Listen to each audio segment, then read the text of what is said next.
Serikali imezitaka taasisi na vyuo vinavyotekeleza mafunzo ya wanagavi nchini kuhakikisha vinatoa fursa sawa kwa vijana wote wakiwemo wenye mahitaji maalum ili kuwezesha kujitegemea na kuondoa dhana potofu ya kuwa tegemezi katika jamii. Rai hiyo imetolewa leo Machi 3, 2026 jijini Dodoma na Naibu Waziri Ofisi ya Waziri Mkuu, Kazi, Ajira na Mahusiano, Mheshimiwa Deus Sangu wakati wa hafla ya uzinduzi wa mafunzo ya wanagavi awamu ya 8 kwa mwaka 2025-2026 yenye kauli mbiu isemayo nguvu kazi yenye ujuzi stahili kwa ajira endelevu. Katika kipindi cha sasa cha uchumi wa viwanda na maendeleo ya teknolojia, tunahitaji nguvu yenye ujuzi kama nilivyosema. Aidha, pia napenda kupongeza Baraza la Taifa la Elimu ya Ufundi kwa mafunzo ya NACTVET kwa kuratibu na kusimamia vyuo vya ufundi na mafunzo ya ufundi stadi ili kutoa mafunzo katika ubora unaohitajika.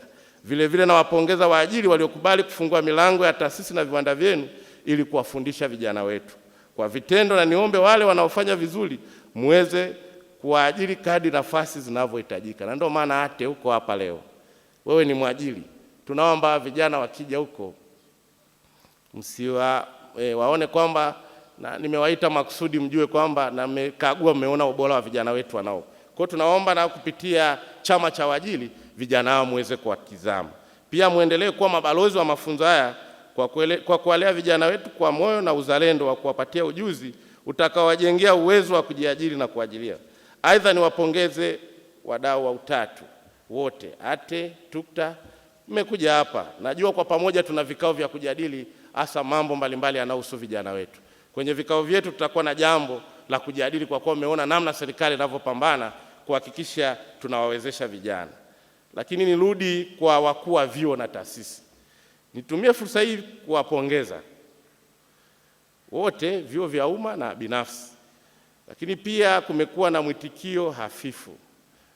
Mara ya mwisho tumetoa hili tangazo, bado hata baadhi ya vyuo mwamko huu hawajapata. Naamini tunaenda kuongeza bajeti katika mwaka ujao wa fedha. Vyuo tuchangamkie fursa hii. Mheshimiwa Rais ametenga hizi fedha. Nilikuwa napata malalamiko kwa waheshimiwa wabunge. Wanasema mbona VETA yangu? Na hapa nataka nitume ujumbe kwa VETA. Tuhakikishe ushiriki huu vyuo vyetu hata vya VETA viweze kushiriki. Manake pale ukifika bungeni waheshimiwa wanataka kuona mafunzo haya yanaenda katika maeneo yote, wilaya zote. Sisi tutakaposhiriki inatupa pia nafasi kama serikali kuona namna gani ya kuaccommodate vyuo vyote katika maeneo yote hapa nchini. Lakini pia niwape matumaini vijana.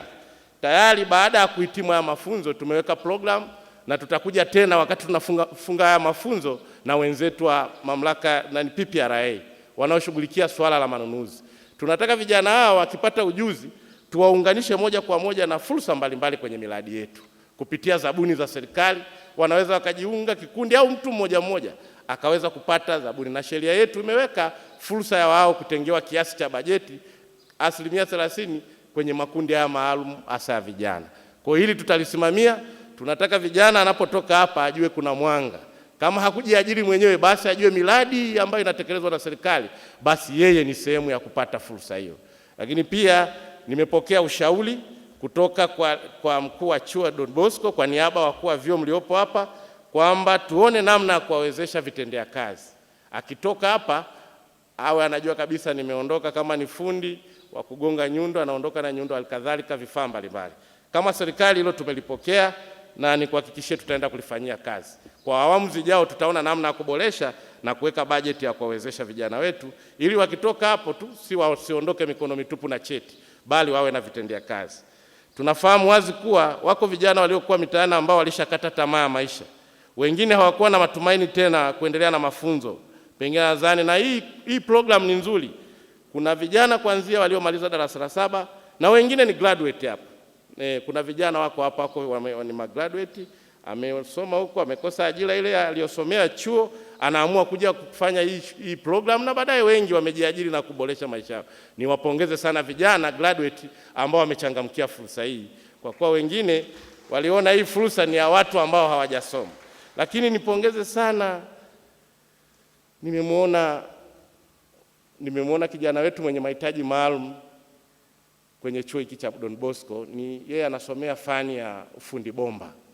Kilichonivutia zaidi ni namna ambavyo wakufunzi wetu ndani ya muda mfupi wameweza kuakomodeti mahitaji yake na kumpa mafunzo.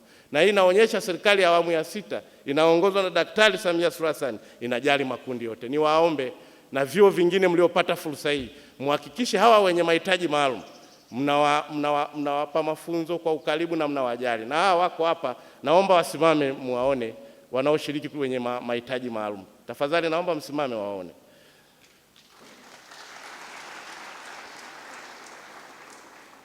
Hawa nao wana sehemu yao, kwa hiyo tuendelee kuhakikisha kwamba wanapata mafunzo stahiki ili tu wanapotoka hapa wengine wamekuwa na dhana potofu kwamba wanahitaji kuwa tegemezi.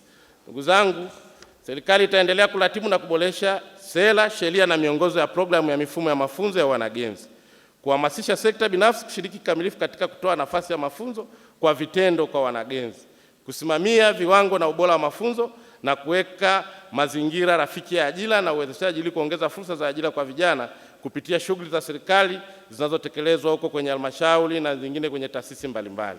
Lengo la uzinduzi wa mafunzo haya ni kutangaza programu ya taifa ya kukuza ujuzi, kuhamasisha vijana kushiriki katika mafunzo bila kukosa, kuimarisha ushirikiano kati ya serikali, sekta binafsi na wadau wa maendeleo, na kutoa fursa kwa serikali kusisitiza umuhimu wa ujuzi katika kukuza ajira na uchumi wa taifa. Mheshimiwa mgeni rasmi, serikali kupitia ofisi ya Waziri Mkuu, Kazi, Ajira na Mahusiano inatekeleza mafunzo ya wanagenzi kupitia programu ya taifa ya kukuza ujuzi nchini.